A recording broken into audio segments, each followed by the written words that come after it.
You know that weird drying feeling you get in your mouth with some red wines, like you've just licked a Brillo pad? That's known as tannin, and it's one of those words that people pretend to understand, but mostly they don't. So let's sort it out. 5 minutes, simple, no snobbery, let's go.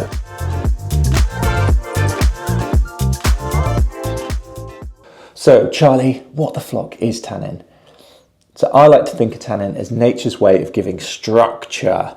So it's a naturally occurring polyphenol that you get in grape skins, in the seeds, tons in the stalk, and then if you're oak aging your wine, you pick up some in that oak as well.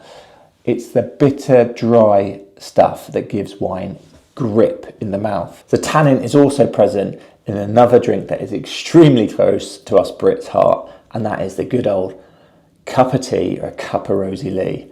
So if you leave the bag in for too long, boom, you've got that astringent, bitter taste, and that is tannin. One way to experiment with tasting tannin and tasting the texture of tannin, how it feels in the mouth, is to brew 3 cups of tea. For me, absolutely has to be Yorkshire tea, the best. Leaving the tea bag in for various amounts of time, so 1 minute, 5 minutes, up to 10 minutes, and then taste the result.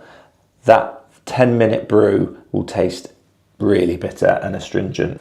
So when you feel that dry, puckering sensation on the sides of your mouth and your tongue, that's not your imagination, that's tannin doing its thing. It's a texture, so you feel it in your mouth rather than a taste. Brilliant, Charlie. Well, that's all well and good. We know it's a texture, not a taste. But what does it do for the actual wine in the glass?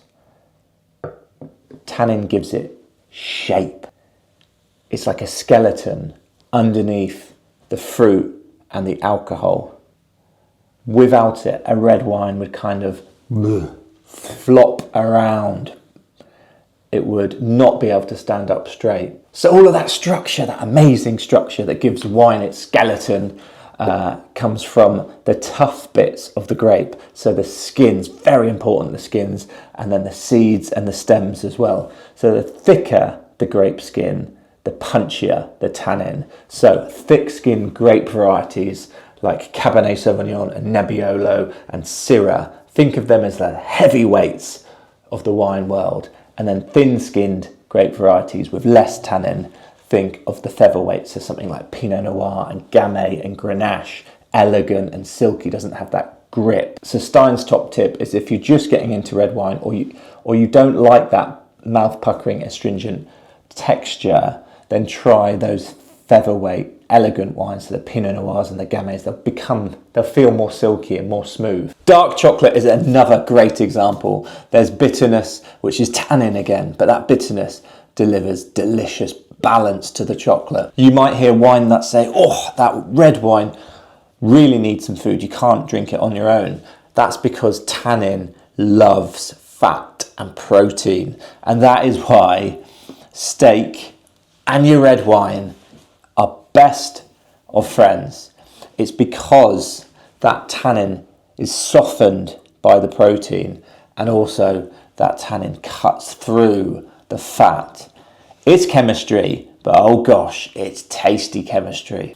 And this is where aging shows its magic. So a young red wine that's built to age, something like a Bordeaux or a Barolo, so a Cabernet Merlot and Nebbiolo, when they're young, because they're built to age and you have those thick skins with lots of tannin in youth, those tannins are really aggressive, elbows out, kind of combative.